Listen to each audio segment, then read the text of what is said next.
कहानी टोक्यो से शुरू होती है। हर सुबह की तरह आज भी एक आम दिन है। काम पर जाने की जल्दी में कई लोग तैयार होकर काम पर जाने के लिए ट्रेन में बैठ जाते हैं। ट्रेन में सभी लोग अपने अपने काम में व्यस्त हैं। एक आदमी पानी पीने के लिए बोतल खोलता है, लेकिन ढक्कन उसके हाथ से गिर जाता है। वजह से था, चलते चलते अचानक ढक्कन गायब हो गया। ढक्कन के गायब होने का मतलब है कि अचानक एक और अजीब बात घटी। सभी के फोन ने काम करना बंद कर दिया और उन्हें भूकंप का अलर्ट मिलने लगा। हर कोई डर गया और ट्रेन पूरी रफ्तार से दौड़ रही थी। जब वो एक सुरंग के पास पहुंची तो ट्रेन में बैठे लोगों को बहुत बड़ा झटका लगा और हमें दिखाया गया कि ट्रेन एक वर्म होल में चली गई और ट्रेन में सवार सभी लोग बेहोश हो गए। जब उन्हें होश आया तो उन्होंने खुद को जंगल में घिरा हुआ पाया। देखने पर पता चला कि पूरी ट्रेन नहीं बल्कि ट्रेन का सिर्फ एक डिब्बा ही इस अजीब जंगल तक पहुंचा। ये जगह भी उन्हें परिचित लग रही थी। ये टोक्यो भी था जो अब वनाच्छादित है। यह सब हर कोई हैरान था। किसी को समझ नहीं आया कि उन्हें हुआ क्या है। ट्रेन में फायरमैन सैम नाम का एक व्यक्ति स्थिति से निपटने के लिए सभी घबराए हुए लोगों को शांत करने की कोशिश करता है। युमी नाम की एक लड़की जो अभी फायर फाइटर बन रही थी, इस काम में उसकी मदद करती है। सैम ने एक शिक्षक के रूप में उसे कई कक्षाएं दी हैं और वह सैम को पसंद भी करती है। हालांकि दृश्य कट जाता है और हमें 2023 में टोक्यो का वही शहर दिखाया जाता है जिस दिन वे सभी ट्रेन में बैठे थे। ट्रेन अधिकारी हैरान रह गए कि ट्रेन के 2 डिब्बे कहाँ गायब हो गए। हमने सैम का डिब्बा तो देखा है, लेकिन एक और गायब डिब्बा अभी तक नहीं दिखाया गया है। इंजीनियर उस सुरंग की जांच कर रहे हैं जहां से गाड़ियां गायब हो गईं। दूसरी ओर हम सैम, युमी और उसके साथ एक अन्य लड़की को देखते हैं। वे सुरंग की जांच भी करते हैं कि कहीं कोई उनकी तलाश में तो नहीं आया है। उन्हें दूसरी तरफ कुछ रोशनी दिखाई देती है। इंजीनियरों ने यहाँ रोशनी भी देखी। इंजीनियरों ने सोचा कि हर कोई इससे परे है और सैम के समूह ने सोचा कि शायद परे से रोशनी आ रही है। कुछ लोग उनकी मदद के लिए आ रहे हैं, लेकिन यह दोनों पक्षों की गलतफहमी थी। जब सैम का समूह वहां गया और देखा तो उन्होंने सुरंग के बाहर सूरज को चमकते देखा और यहाँ इंजीनियरों के सामने इंजीनियरों का एक और समूह था जो लापता लोगों की तलाश कर रहा था। सैम की टीम जो सुरंग से बाहर आ गई थी ने शहर के दूसरी तरफ देखा और चिंतित हो गई, क्योंकि टोक्यो का ये पूरा शहर रेगिस्तान बन चुका है। वे इन अजीब चीजों के बहुत सारे वीडियो बनाते हैं ताकि वे यात्रियों को उनके जैसी चीजें दिखा सकें। उनकी सोच के मुताबिक जब उन्होंने इस शहर के बारे में बात की तो किसी ने उन पर विश्वास नहीं किया। जब उन्होंने वीडियो देखा तो उन्हें भी यकीन हो गया कि वो किसी अजीब जगह पर पहुंच गए हैं। सभी चिंतित थे। किसी को समझ नहीं आ रहा था कि वे यहाँ कैसे रहेंगे, वे कैसे जीवित रहेंगे। दूर दूर तक कोई नहीं था। आखिर में उन्हें कौन बचाएगा? 7 घंटे से यहीं फंसे हैं। मदद के लिए कोई नहीं आया।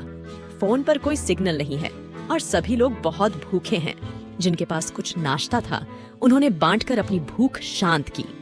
इस ट्रेन में पेनी नाम की एक स्वार्थी लड़की इतनी भूखी थी कि वह हर किसी के बैग में खाना ढूंढती रहती थी। उसे खाने के लिए कुछ नहीं मिलता, लेकिन एक आदमी के बैग में एक आधिकारिक पत्र मिलता है जिसमें साफ तौर पर लिखा था कि वह एक अपराधी था।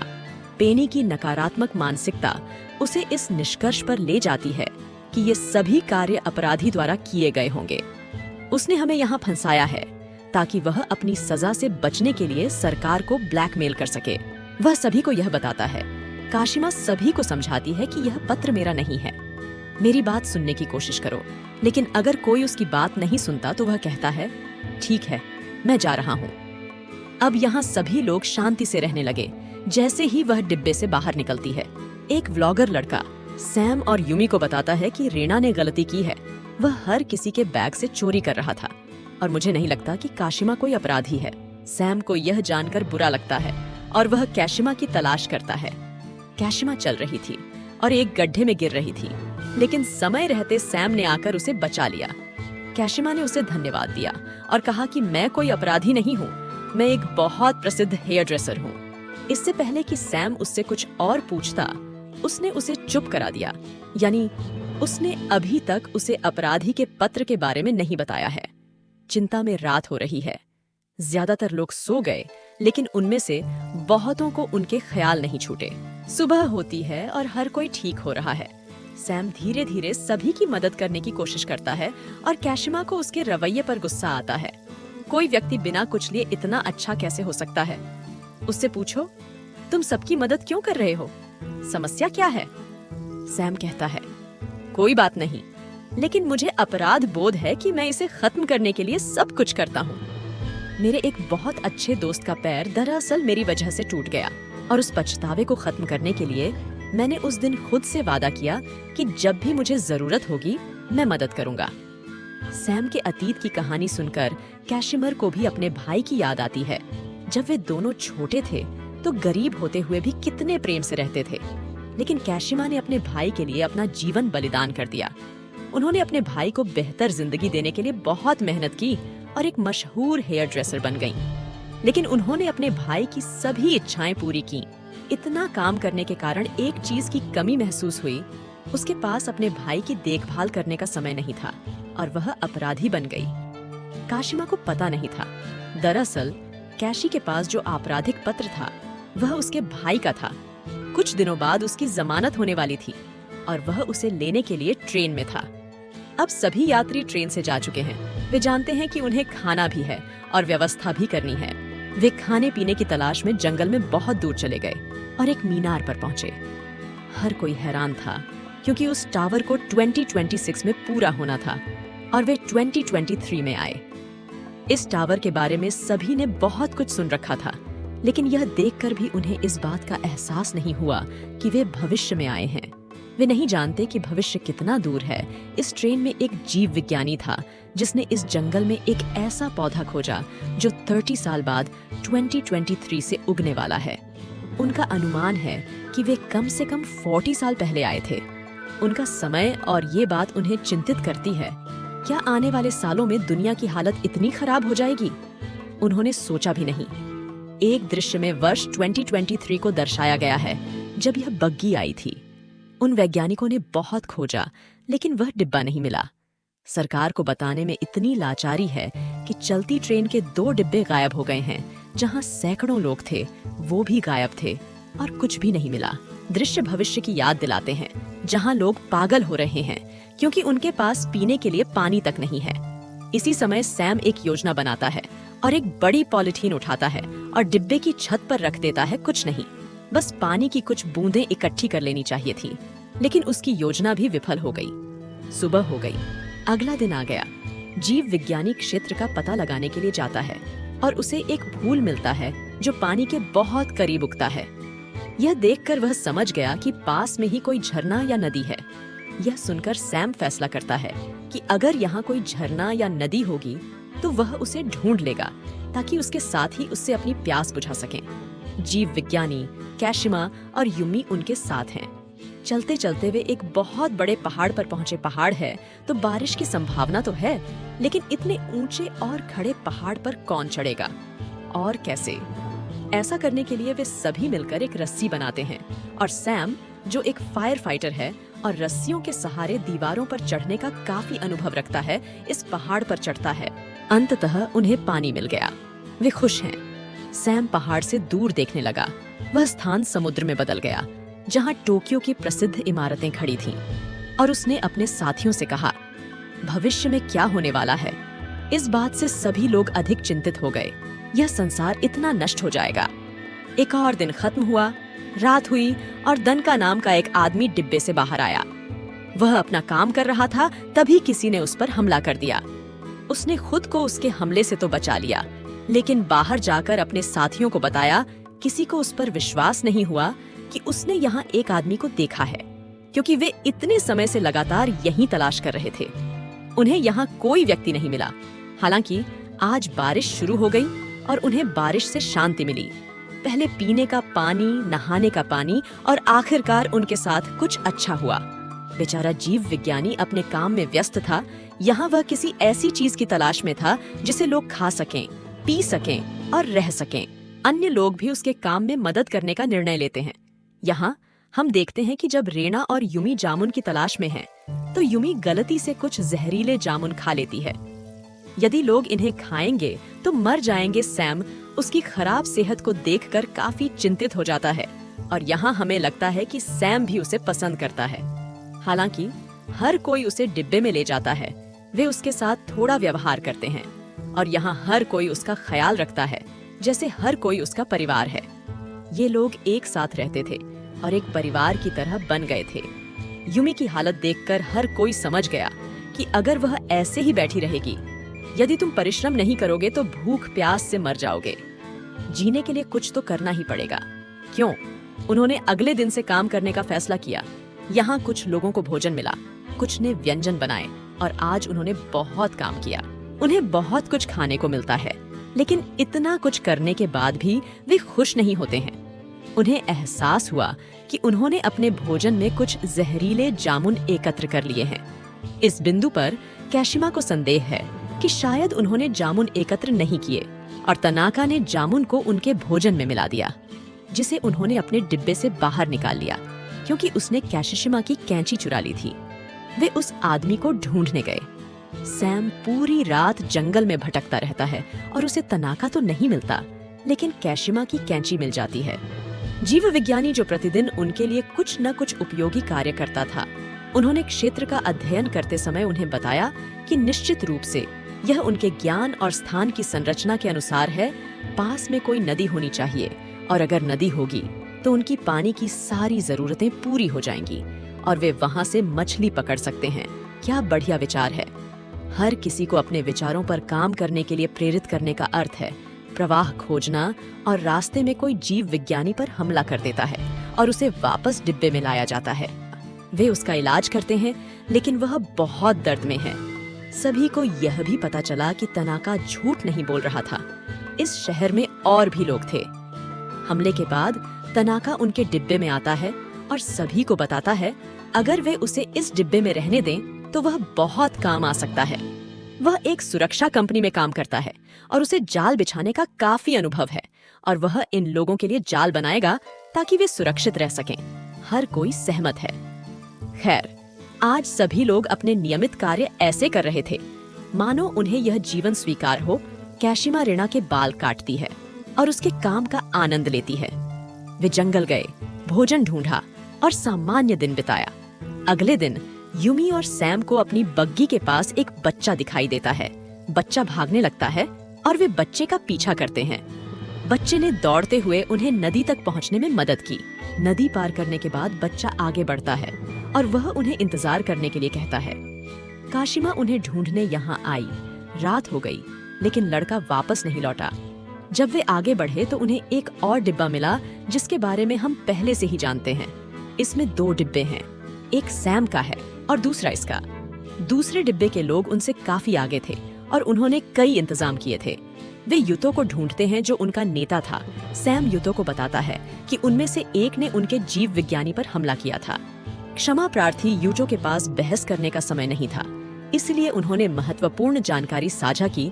जैसे ही सैम को एक नदी और भोजन मिलता है, वह उसे सब कुछ बता देता है। युतो ने उसे बताया कि जब वे यहाँ पहुँचे तो उन्हें एक जहाज मिला। वहाँ एक रेडियो और एक डायरी थी। वे रेडियो फ्रीक्वेंसी से मेल खाते हैं और एक दिन उन्हें कनाडा से सिग्नल मिला और पता चला कि वे 60 साल आगे हैं। उन्होंने यह भी पता लगाया कि दुनिया 2026 में नष्ट हो गई थी, क्योंकि 2023 और 2024 में कई लोगों ने अपने सैटेलाइट लॉन्च किए। इसके बारे में और अधिक जानने के लिए स्थान। इससे दुनिया का विनाश हुआ। एक उपग्रह एक क्षुद्र ग्रह से टकरा गया, जो फिर पृथ्वी से टकराया, जिससे उसकी मृत्यु हो गई। इस विनाश लीला में सभी लोग मर गए। सैम युतो से पूछता है कि तुम्हारा रेडियो कहाँ है। युतो का कहना है कि मेरे पास रेडियो है, लेकिन उस दिन के बाद कोई सिग्नल नहीं आया। सैम ने यह बात अपने सहकर्मियों को बताई। वे इस चिंता से भर गए कि वे इस गंभीर स्थिति से कैसे बच सकते हैं। जब उन्होंने सुना कि वे 60 साल आगे हैं, तो सभी चिंतित थे। लेकिन इस बार सभी ने सोचा, अतीत में जाएं तो शायद भगवान ने उन्हें सब कुछ ठीक करने का मौका दिया। और यही बात उनके बारे में ज्यादा सोची। कड़ी मेहनत करने, विनाश को रोकने के उपाय खोजने का साहस देता है। अतीत में जा रहा हूँ, यहाँ हर कोई सोचता है, लेकिन कोई रास्ता नहीं दिखता। वे भूखे थे, इसलिए उन्हें जो भी नदी मिली वे गए, स्नान किया, पानी पिया और खाने के लिए ढेर सारी मछलियाँ इकट्ठी की। जैसे जैसे दिन बीतते हैं, वे अपने लिए बाथरूम, स्नान टब बनाते हैं और भोजन इकट्ठा करना शुरू कर देते हैं। खोज करते समय जीव विज्ञानी को एक चमकदार हरा पत्थर मिलता है। वह यह पत्थर सबको दिखाता है। तनाका भी इसे देखता है। जीव विज्ञानियों को लगा कि इस चमकदार पत्थर में ऊर्जा है और वे इसकी मदद से वापस लौट सकते हैं। तनाका युतो के पास जाता है और उसे सब कुछ बताता है। वह गद्दार है क्योंकि वह युतो को सब कुछ बताता है। बदले में युतो उसे खाना देता है। युमी और रीना, जो सैम समूह में हमउम्र दोस्त हैं, लेकिन वे लड़े। रीना इतनी गुस्से में थी कि उसने युमी को एक गड्ढे में धक्का दे दिया। युमी गड्ढे में गिर जाती है और डर जाती है क्योंकि वहाँ पहले से ही एक शव पड़ा होता है। दोनों डर जाते हैं और अपने डिब्बे में चले जाते हैं, लेकिन दूसरे डिब्बे के लड़के उन्हें रोक देते हैं। रीना युमी को खतरे में छोड़कर किसी तरह अपने डिब्बे तक पहुंचती है। रीना सैम को सब कुछ बताती है और सैम बिना सोचे समझे युमी को बचाने चला जाता है। कैशिमा भी उनका पीछा करती है, लेकिन जब वे वहां पहुंचते हैं जहां युमी और लड़के हैं, वे दोनों गायब हो जाते हैं। एक जहाज पर छिप जाते हैं जबकि युमी भागती है। सैम को नहीं पता कि युमी खुद को बचाने के लिए गई होगी, लेकिन उसे लगता है कि उसे दूसरे समूह ने अपहरण कर लिया है। वह किसी पर हमला करने या नुकसान पहुंचाने से पहले बिना सोचे समझे दूसरे गुटों पर हमला कर देता है। युतो ने उससे मामले के बारे में पूछा। सैम ने उसे बताया कि उसके साथियों ने उनके समूह की एक लड़की के साथ दुर्व्यवहार किया।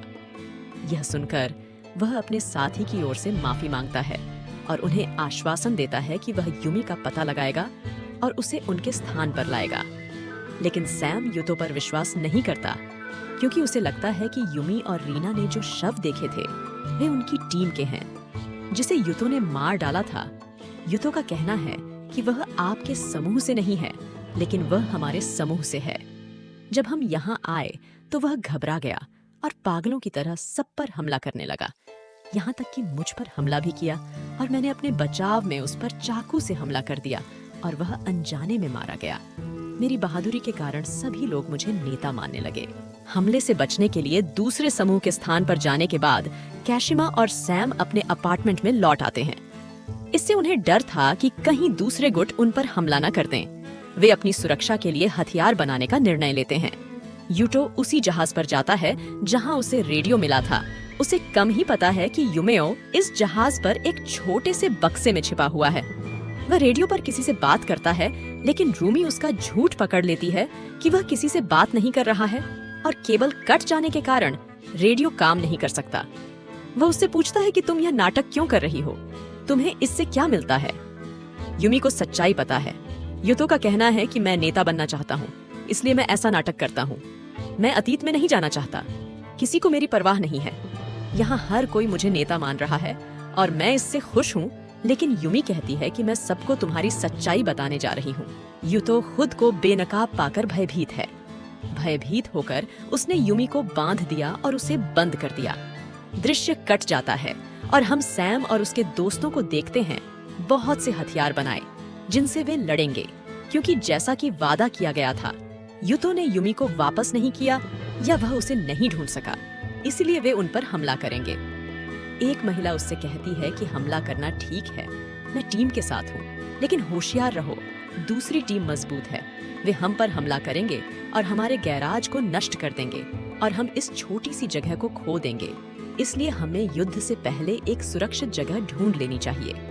दूसरे पक्ष को पता नहीं, समूह उसे पसंद करता है, इसलिए सुबह में वह एक सुरक्षित स्थान ढूंढने के लिए निकल पड़ता है। वे टकराव के मूड में नहीं होते हैं, लेकिन अगले दिन दूसरे समूह ने उन पर हमला कर दिया। सबसे बुरी स्थिति के लिए तैयार होकर वे आत्मरक्षा में लड़ते हैं और जल्द ही संघर्ष बढ़ जाता है। युटो इस लड़ाई को देखकर पागल हो जाता है।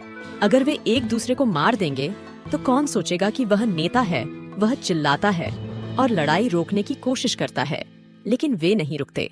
कभी सैम की टीम आक्रमण करती है तो कभी दूसरी टीम सैम की टीम को हराने जा रही होती है। लोगों के मरने से पहले युमी लड़ाई में प्रवेश करती है। वह खुद को जहाज से मुक्त करने में सफल हो जाता है और युतो के बारे में सच्चाई उजागर करता है, जिससे उसका झूठ सबके सामने आ जाता है। उसके पास कोई रेडियो नहीं है और उसे कोई सिग्नल नहीं मिला है। युतो का कहना है कि मैंने यह सब सबकी उम्मीद बरकरार रखने के लिए किया।